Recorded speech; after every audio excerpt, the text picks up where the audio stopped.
افزایش دستمزد باعث افزایش تورم میشه؟ با من همراه باشید. سلام، من آزاده رفیعی هستم. در رابطه با اینکه آخر سال همیشه میدونیم که یه صحبت و بحثی هستش در رابطه با اینکه دولت و تولید کنندگان و همینطور نمایندگان کارگران با همدیگه میشینن و صحبت میکنن سر اینکه بالاخره چه مقدار افزایش دستمزد داشته باشیم.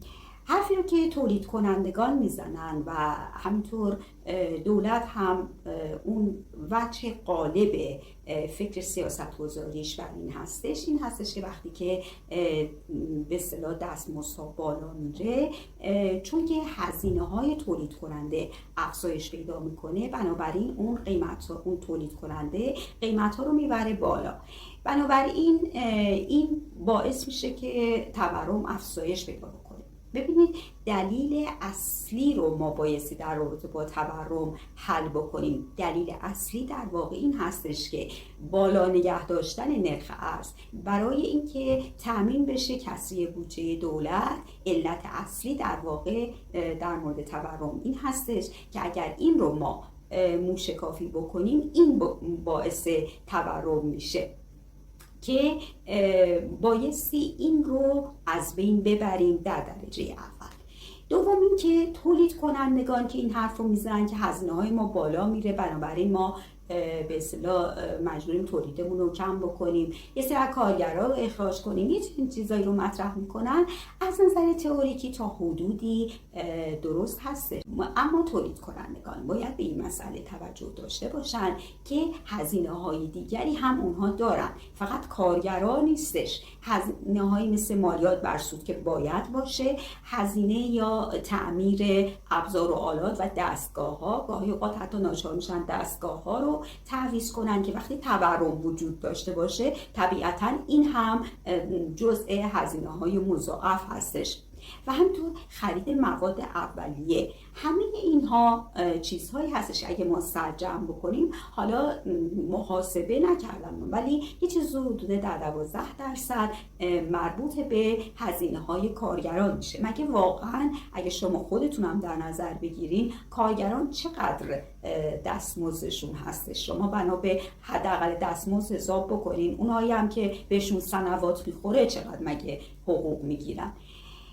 و مسئله دیگری هم که واقعا به ضرر تولید کنندگان هستش این هستش که وقتی که دستمزدها پایین بیاد، بر فرض هم شما یه عده رو اخراج بکنید، خب این درآمد افراد میاد پایین. وقتی درآمد افراد میاد پایین، برای اون چیزایی که شما تولید میخواید بکنید، تولید کنندگان تولید میخوان بکنن کالا یا خدمات، بایستی افرادی باشن که اون رو بخرن و شما سود ببرید. و متاسفانه اگر وضعیت تورمی ادامه پیدا بکنه، اون ضربه دوباره به خود شما هم برمیگرده، به این ترتیب که تقاضا وقتی برای کالا و خدمات شما نباشه، در نتیجه سود شما هم کم میشه و گاهی اوقات ممکنه مجبور بشین که یک خط تولید رو تعطیل بکنین و یا اصلا به طور کلی به اصطلاح اون در بنگاهتون و در کارخونه‌تون و اون فعالیت اقتصادی رو که دارین کلا تعطیل بکنین دیگه، یعنی کار دیگری رو شما نمیتونین انجام بدین. بنا به گزارش مرکز آمار ایران، از دیماه 1402 نسبت به دیماه 1401 38.5% تورم ما داریم. خب حالا با توجه به این تورمی که هی افزایش پیدا میکنه و آمار رسمی هم ما در رابطه با تورم داریم، حالا شما فکر کنید که چی به نفعتون هستش.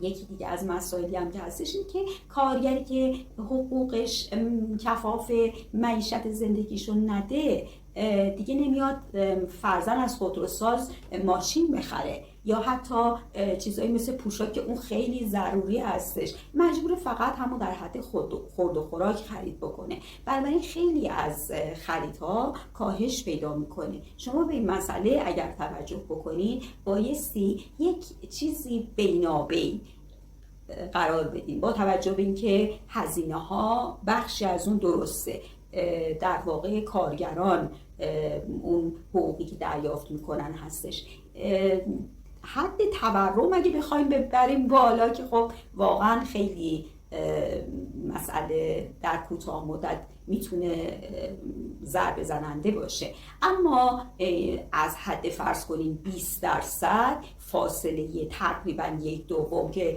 در اسفند به 43.5% پیش بینی شده که میرسه. خب پس بنابراین شما بایستی برای سال آینده که شما بخواید 20% رو انتخاب بکنین به عنوان افزایش دستمزد کارگران و کارمندان دولت که اونها که شاغلن که صحبت ازش اصلا 18% بهشون اضافه بشه، یه حدی رو بالاتر قرار بدین تا اینکه کارگرانی رو که برای شما کار میکنن با رضایت کار بکنن که مسلماً خصوصاً در رابطه با افرادی که کارگر ماهر حساب میشن و دانشگاه رفته هستن، اونها سطح بهره وریشون پایین میره و خوب برای شما کار نمیکنن. شما یک به اصطلاح تولیدات یا خدماتی که خوب نتونه عرضه بشه به مردم، کیفیتش پایین باشه، به چه درد شما میخوره؟ به چه درد مردم میخوره؟ به چه درد شما میخوره؟ به چه درد دولت میخوره؟ پس بنابراین بایستی راه حل رو یک راه حل بینابین تعیین بکنیم که هم به نفع مصرف کننده، هم به نفع دولت و هم به نفع تولید کنندگان باشه.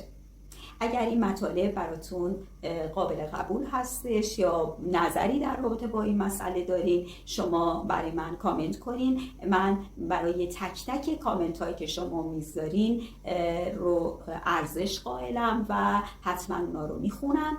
بزنین روی دکمه سابسکرایب، لایک هم یادتون نره. در ضمن اون زنگوله بغل دستشم بزنین که هر وقت من یک به اصطلاح ویدیوی جدیدی رو منتشر کردم براتون نوتیفیکیشن بیاد. خدا نگهدارتون.